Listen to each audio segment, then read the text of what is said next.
Salam sehat dan salam jumpa bersama kami di Rumah Ngopi, Rumah Ngobrol PMRI. Dan di sini bersama saya Christianus Samdakai. Hari ini kita akan membahas mengenai salah satu isu yang dianggap hot, yang dianggap panas dan viral di Indonesia, yang dibahas oleh khalayak umum, terutama oleh kalangan aktivis dan juga mahasiswa, yakni RKUHP, dengan tema sampai di mana RKUHP. Dan teman-teman perlu kita ketahui bahwa RKUHP ini sudah dibahas sejak pemerintahan Jokowi periode pertama dari tahun 2014 sampai dengan tahun 2019. Sempat mau disahkan, namun juga ditunda karena memang ada beberapa hal yang dianggap bahwa belum sesuai dengan keinginan masyarakat, dan juga kemudian dibahas lagi di pemerintahan Jokowi periode kedua oleh DPR RI kemarin pada tanggal 25 Mei tahun 2022. Dan kita sebentar akan membahas panjang lebar terkait ini, apa saja yang kemudian dianggap bersalah. Dan di sini rekan-rekan semua, kami mengundang salah satu narasumber. Dia merupakan tokoh pemuda, intelektual dan aktivis, dan juga sekaligus merupakan presiden mahasiswa dari salah satu universitas di Kabupaten Merauke, yakni Universitas Musamus Merauke. Oleh karena itu, dengan hormat saya mengundang Presiden Mahasiswa Universitas Musamus Merauke untuk dapat hadir di depan.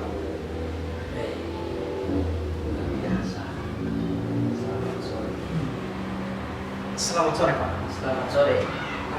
Bagaimana kabar, Pak? Alhamdulillah baik saja. Oh iya, saya juga berharap begitu, Pak. Karena kalau tidak begitu, bagaimana kita mau kawal RKUHP? Betul, harus itu. Ya, kita perlu tubuh yang sehat, jiwa yang sehat untuk mengkawal ini semua. Dan nama Bapak masih menjadi misteri. Tadi saya belum sempat kenalkan, saya hanya bilang bahwa presiden mahasiswa. Tapi untuk rekan-rekan semua belum tahu bahwa Bapak ini siapa. Iya. Karena itu saya persilakan mungkin respon untuk dapat memperkenalkan nama dan sekaligus menyapa rekan-rekan kita di bawah layar kamera. Siap, baik. Assalamualaikum warahmatullahi wabarakatuh. Assalamualaikum. Shalom dan selamat sore. Bapak yang menjadi fasilitator, yang mungkin sebelum itu hidup mahasiswa, hidup rakyat Indonesia. Hidup mahasiswa, hidup rakyat Indonesia. Nama saya Rizky Patiasina, saya dari Universitas Musamus yang sekarang dipercayakan sebagai Presiden Mahasiswa Badan Eksekutif Mahasiswa Keluarga Mahasiswa Universitas Musamus. Mungkin begitu, Bapak. Ya. Baik, sekali lagi terima kasih untuk Pak Presma. Saya panggil Presma saja ya, biar gampang ngomongnya. Siap, biar lebih dekat. Ya, dulu karena dan ini Pak Presma, untuk sebelum kita membahas RKUHP ini, kita juga perlu merasakan ngopi yang ngopi, karena ini adalah ngopi ngobrol PMRI, tapi Ya, juga betul. ditemani oleh ngopi yang tidak kalah hot juga Siap. dengan betul. RKUHP ya saat Betul, ini. Ya. betul, betul. Silakan Pak. Keren ya, ada punya stiker Ya. yang kerinya ya. Ya. Keren. Tapi dia kopi nih bikin ingat saya punya suasana panas di lapangan saat itu.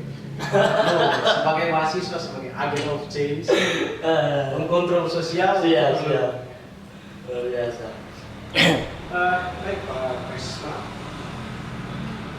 saya pikir RKUHP ini sudah menjadi bahan yang sangat hangat dibicarakan dari ujung Indonesia, baik dari Merauke ke Sabang ataupun juga dari Sabang ke Merauke. Betul. Dan hari ini mungkin tentu kita akan bertanya-tanya, apa sih, mengapa kira-kira menurut Pak Presma sendiri, mengapa RKUHP sampai saat ini masih menjadi polemik?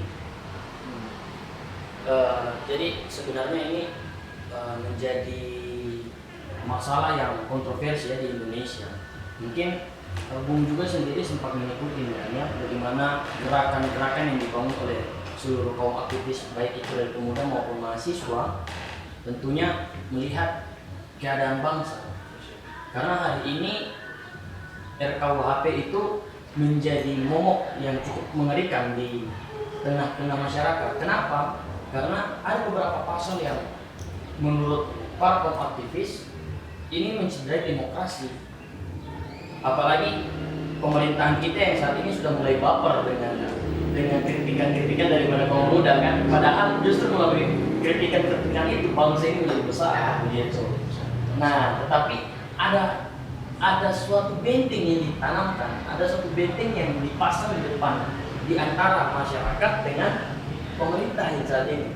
Nah, ini yang kita coba untuk telah adil bersama. Ini kenapa sampai mau dibuat benteng seperti itu. Nah, muncullah RKUHP yang saat ini menjadi polemik di tengah-tengah masyarakat. Begitu. Yang memang kalau saya lihat itu belum lagi dengan teman-teman yang ada di barat, Jawa dan Sumatera, Kalimantan dan sebagainya. Ini mereka juga berbondong-bondong. Nah, saat ini kita juga yang ada di timur harus menganggap itu karena RKUHP ini masalah semua orang, siapapun pasti semua bisa kena. Padahal negara Indonesia kan adalah negara demokrasi ya. Betul. Demokrasi. Sehingga memang perlu untuk membuka ruang kebebasan ekspresi untuk setiap masyarakat, terutama mahasiswa sebagai agen of change ketika kontrol sosial untuk terus menyuarakan. Dan sebenarnya kan berarti kita bukan membenci pemerintah, tapi kita menyempurnakan pemikiran pemerintah. Apa yang kemudian mungkin tidak sempat dipikirkan seperti itu ya Pak Presma. Betul. Karena tanpa ada komunikasi dua arah baik dari pemerintah dan masyarakat, saya pikir pemerintah itu akan cacat.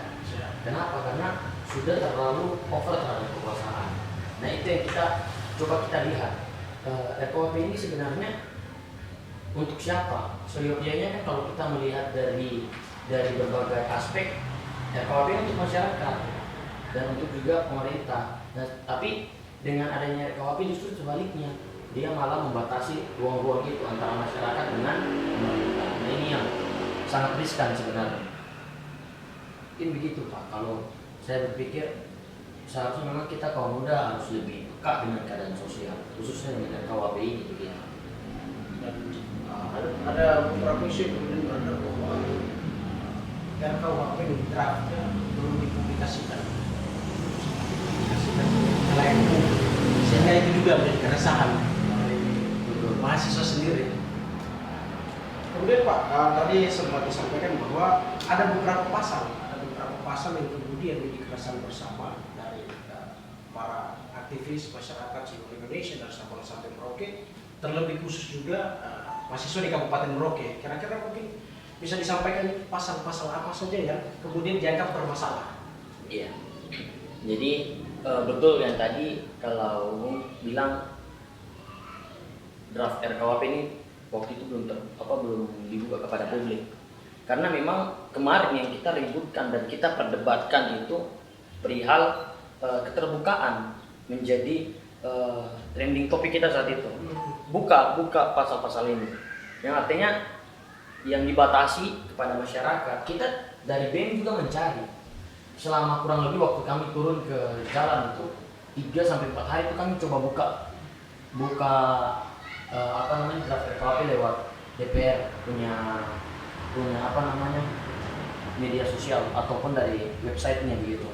Nah, itu belum diupload. Nah, ini kenapa di bagian di mahasiswa yang ada di Jawa kemudian di Sumatera yang tergabung dalam BMSI juga di seluruh Indonesia juga berbondong-bondong kita sama-sama mencari tetapi tidak terbuka draft itu. Sehingga memang yang kami angkat waktu itu kalau mengacu pada draft RKUHP tahun 2019 kurang lebih ada 6 sampai 7 pasal yang bermuat tentang penghinaan presiden dan juga pembungkaman demokrasi. Nah, kalau kita lihat di pasal 218 ya, kalau yang dari draft RKUHP 2019 ini merupakan pasal yang mengenai tentang delik aduan. Kita lucu juga, tidak mungkin ya bagi seorang presiden itu dia baper lalu melaporkan masyarakat karena tersinggung, masyarakatnya menghina. Sebenarnya ini kan masuk kepada bagaimana presiden tersebut lalu menanggapi dari masyarakat itu sendiri. Nah, pasal 218 juga ini dia berbicara kalau seseorang itu melakukan penghinaan terhadap presiden atau wakil presiden dan juga melakukan penyerangan terhadap harkat dan martabat, maka akan dipidana kurang lebih 3 tahun. Coba kita lihat, ini pasal itu sudah tidak sinkron. Harkat martabat itu melekat pada diri seseorang. Sedangkan presiden dan wakil presiden ini adalah jabatan politik. Namanya kalau kita sudah katakan jabatan politik, dia tidak memiliki frasa tadi, sifat, tidak memiliki sedangkan harkat dan martabat ini dia melekat pada diri seseorang. Nah, ini yang kita perlu luruskan. Dan bahkan di pasal 218 itu cukup nyeleneh juga kita katakan. Presiden dan wakil presiden tidak mau dihina. Hina dan kritik ini juga tidak dijelaskan dalam pasal-pasal tersebut. Nah, kalau kita lihat yang di pasal yang baru dibuka sama Dewan Perwakilan Rakyat ini, ya kita lihat dia sudah sedikit memperjelas di situ. Sedikit memperjelas. Hanya saja itu hanya merupakan delik aduan. Nah, kalau delik aduan presiden wakil presiden ketika presiden dan wakil presiden itu dihina, berarti mereka sendiri saja yang bisa melakukan aduan gitu.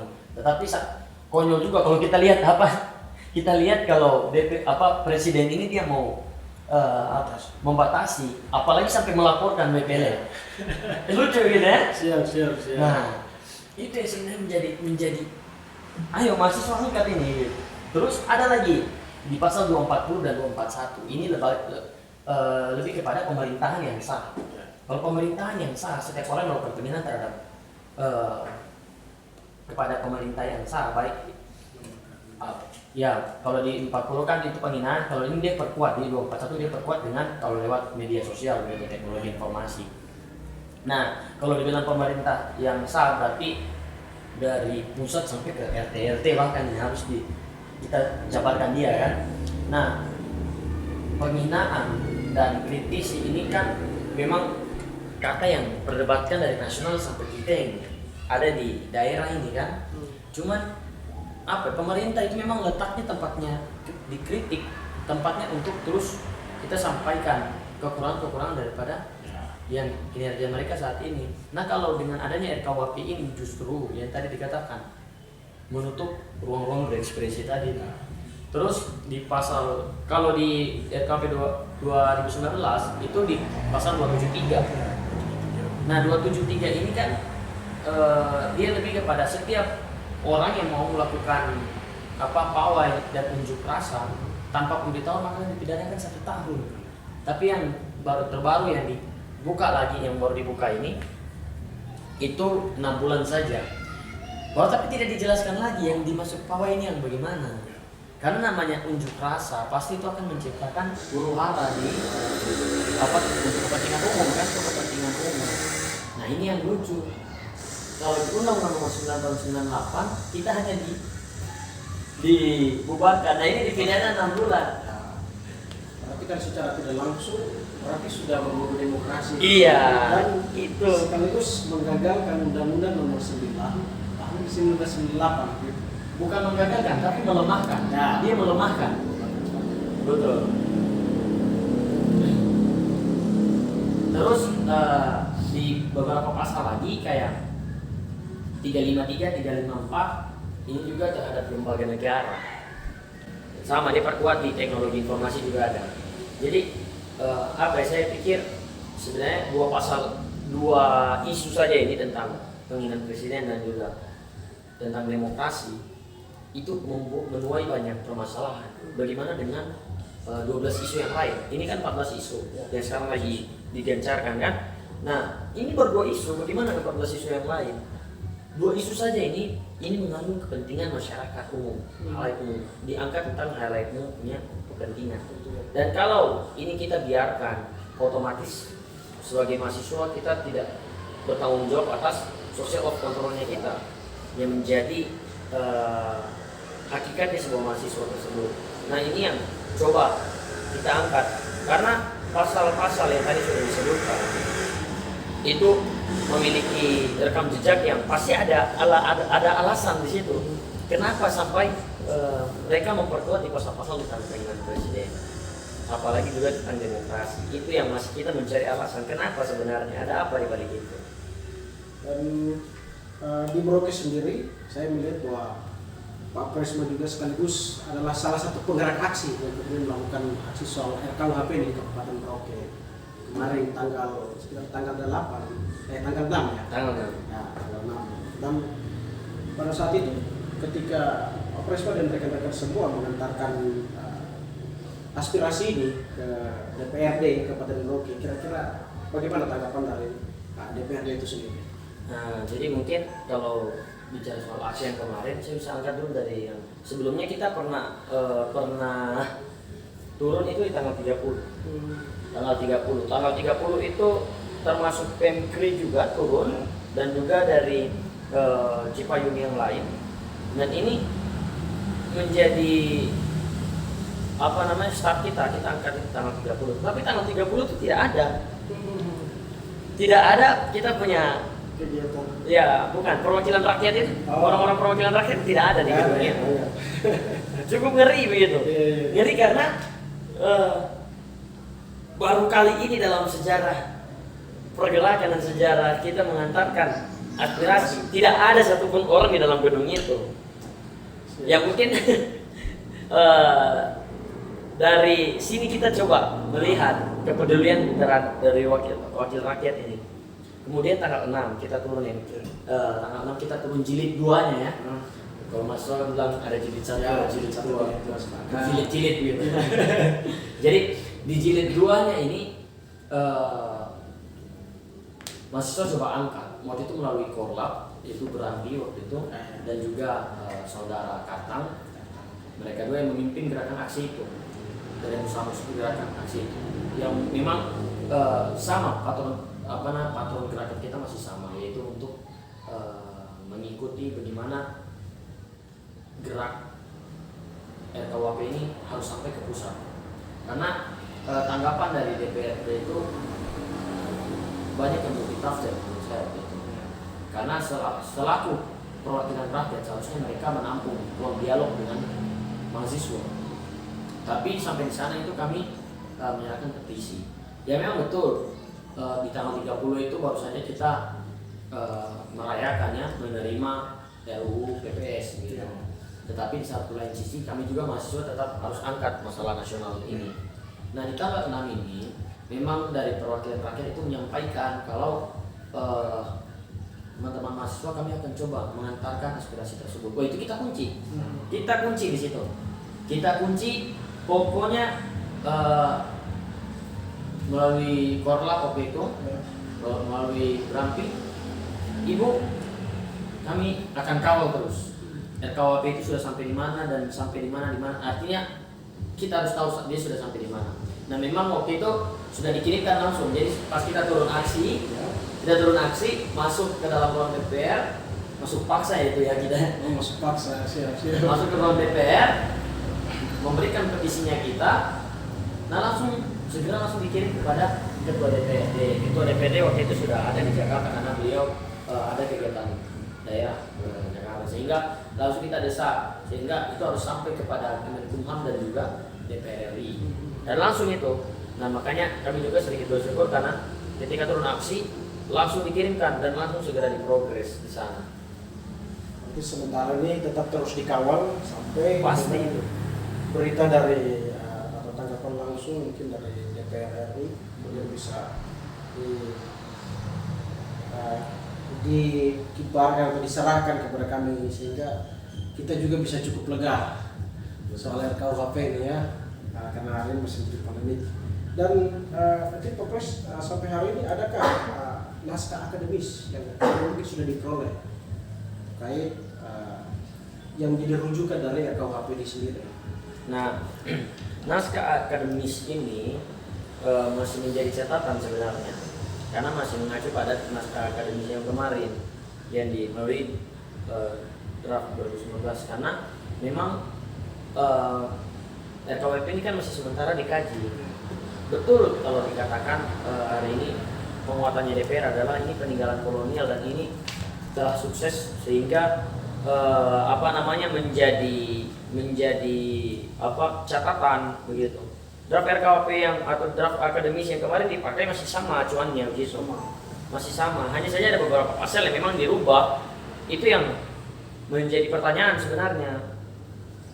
Naskah akademis yang terbaru juga ini belum betul-betul diserahkan gitu. Tetapi dengan berbagai penjelasan daripada Kemenkumham dan juga DPR RI melalui wakil Kemenkumham ini, Bapak dikatakan kalau tetap akan segera mengesahkan pasal-pasal ini. Sedangkan kita tahu mahasiswa kita berdesak-desakan untuk mengangkat pasal-pasal ini. Nah kemarin sempat daripada pusat disampaikan kalau sementara dikaji naskah akademisnya, sehingga memang masih terus kita kawal, baik itu dari naskah akademis kemudian dari pasal-pasal RKUHP yang masih bermasalah. Nah kalau kita lihat pasalnya yang belum ini sama aja kok pasalnya, jadi di draft 2019 dengan draft yang ada di 2022 ini kita lihat tidak ada perubahan signifikan, hanya berubah nomor pasal aja. Ya tahunnya mungkin ya. Iya. Jadi yang 273 tadinya pasal 273 tentang pawai atau unjuk rasa, dia pindah ke jadi pasal 256 dan 250-an lah, intinya seperti itu. Jadi hanya berpindah nomor tapi substansi daripada pasal-pasal tersebut masih ada. Masih tetap sama. Makanya kecurigaan kita mahasiswa benar kan sampai saat ini. Benar kalau pasal-pasal ini terus dipertahankan.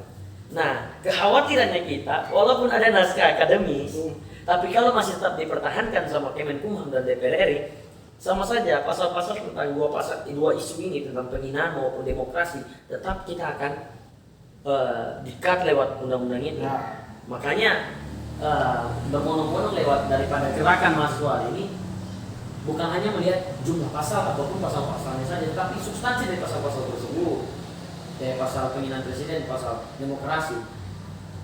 Yang kemarin lewat dari Kompas pernah katakan, lewat Prof katakan begini, Prof Edi katakan, ini tetap akan terus disahkan karena kalau mau mengikuti tanggapan daripada mahasiswa, sedangkan mahasiswa sendiri itu salah kaprah. Itu salah kaprah. Salah kaprah. Nah ini pertanyaan, salah kaprah di mana Bapak? Bapak harus juga menjelaskan salah kaprah seperti apa.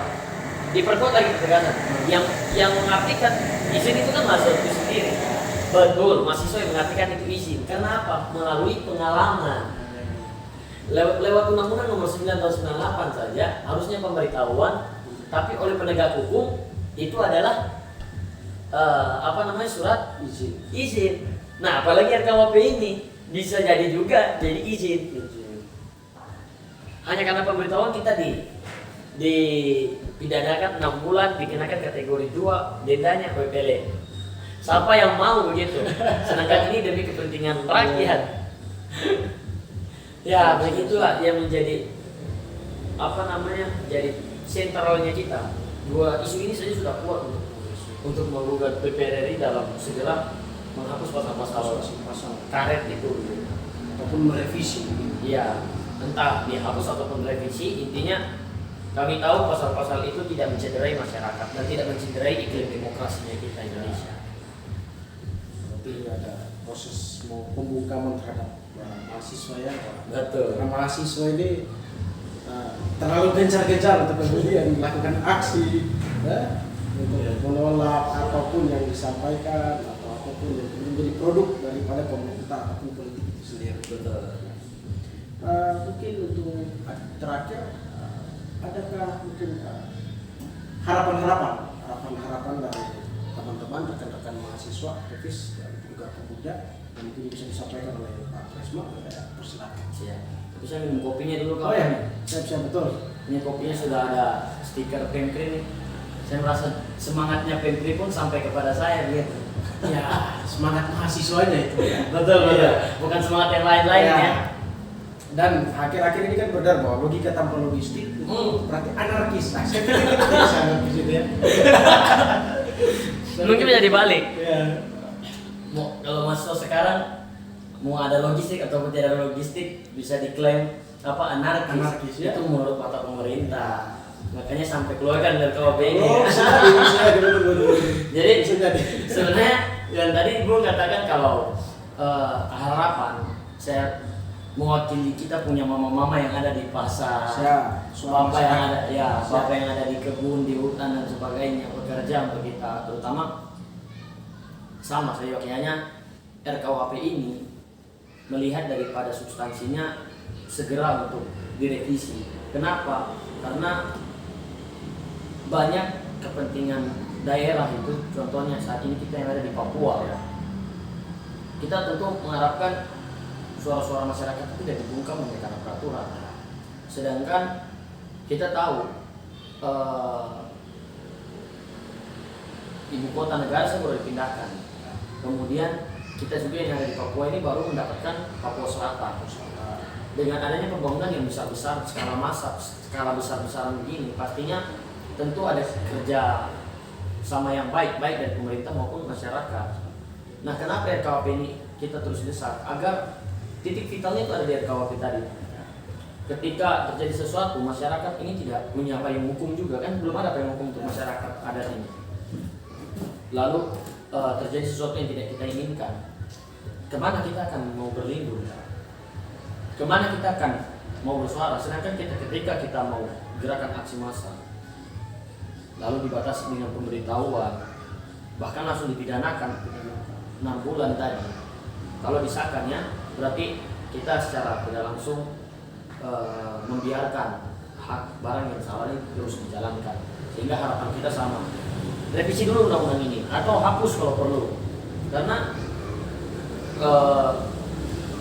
pasal-pasal ini terlalu karet, multi tafsir, sehingga munculkan perdebatan bukan hanya dengan mahasiswa dan pemerintah, tapi kita dengan mahasiswa saja sampai bisa mau ke perdebatan. Karena apa? Karena memang multi tafsir, sehingga pasal-pasal tersebut, ayolah DPR RI ini sebagai titik vitalnya Republik Indonesia dalam penyampaian aspirasi, pasti kita lihat DPR RI.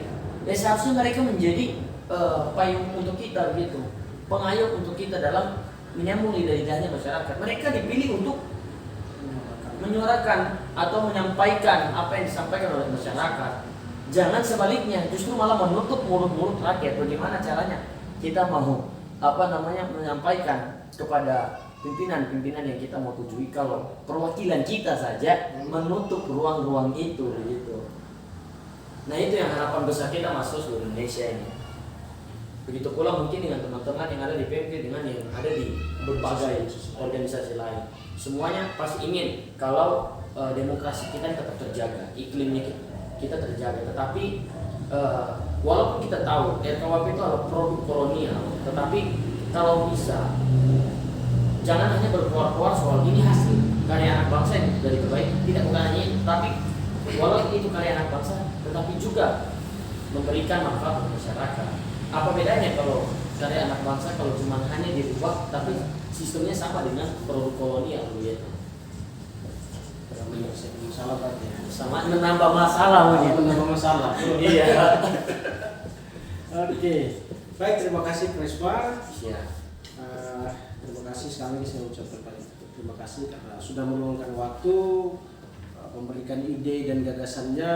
Kemudian yang paling utama adalah sudah memperjuangkan hak-hak masyarakat, terutama masyarakat di Kabupaten Merauke bersama rekan-rekan yang lain semuanya yang di Kabupaten Merauke, sudah menyerahkan aspirasi kepada DPRD Kabupaten Merauke dan akan ditindaklanjuti nanti karena sudah sampai kepada Ketua DPRD Kabupaten Merauke aspirasi. Saya juga berharap dan saya rasa kita semua berharap bahwa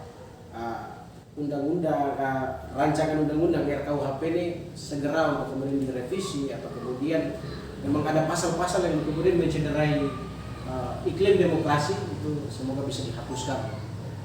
Ini bukan berarti kita membenci pemerintah, tapi kita mencoba memberikan masukan untuk membangun Indonesia ini ke depan lebih baik, begitu ya Pak. Ya. Baik, sekali lagi saya ucapkan banyak terima kasih dan jika ada salah kata dari kami berdua, mohon maaf yang sebesar-besarnya. Selamat sore untuk kita semua.